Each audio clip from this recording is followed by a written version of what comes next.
I was already in the driveway when they stepped out, luggage rolling behind them like obedient shadows. The sun hadn't risen yet, but my mother's smile cut through the dark like a blade. "We're not going with you," she said, smoothing her jacket as if the decision had been difficult. "Your sister needed some rest. So, we decided to take her." She gestured toward my sister. Jobless, smirking, freshly painted nails catching the porch light. I didn't respond, didn't flinch. I simply loaded their bags into the trunk, shut it gently, and let the silence carry the weight of what they'd done. They thought I was hurt. They didn't realize I had stopped being hurt years ago. I should have known it would come to this. The pattern was old, worn into the grain of my childhood. My sister cried. I was expected to be patient. She failed. I was expected to compensate. She wanted. I was expected to give. And I did back then. Back when I believed love was a ledger that would eventually balance. But adulthood sharpened every imbalance. I studied, earned scholarships, built a career, brick by lonely brick, while she drifted from one failed project to another. Yet somehow, she remained the gravitational center of my parents' universe. Still, I kept trying. Still, I kept hoping they'd choose me once. Just once. That hope died the morning I surprised them with the trip, an all-expenses paid week through Rome, Paris, Prague. Something I'd saved months for. Something I thought would mean something. But the real death came later. It started with comments. Small ones. You work too much. You should help your sister. She's struggling. Money isn't everything. I brushed it off.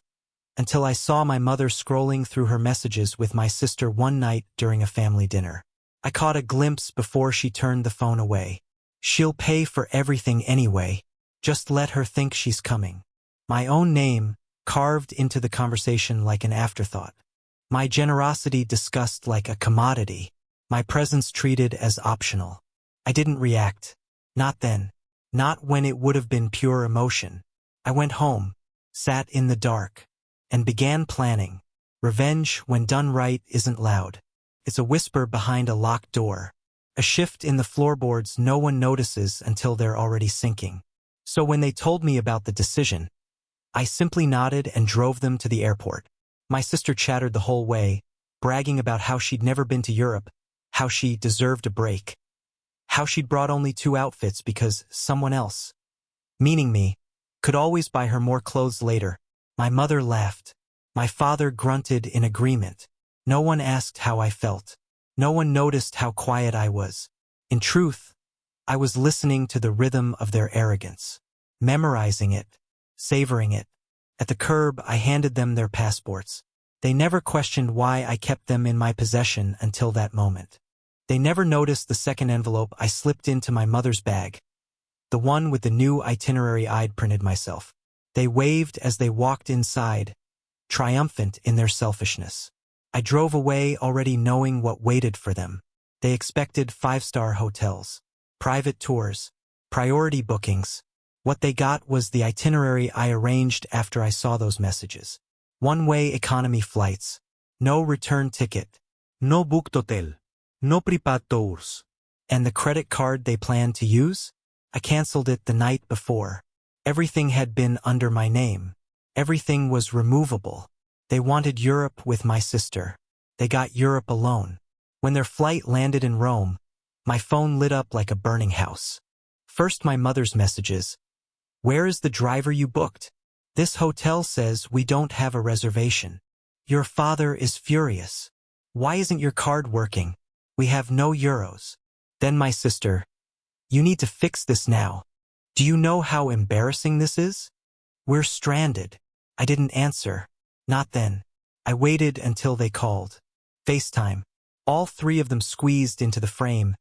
Sweating, desperate, standing outside Rome Fiumicino like abandoned luggage. Fix this, my sister snapped. I looked at them calmly. I'm confused, I said. You didn't want me on the trip. You're on the trip. I gave you exactly what you chose.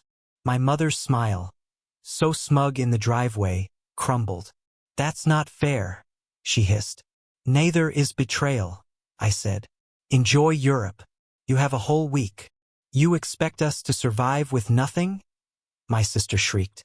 No, I said. I expect you to learn. Then I ended the call.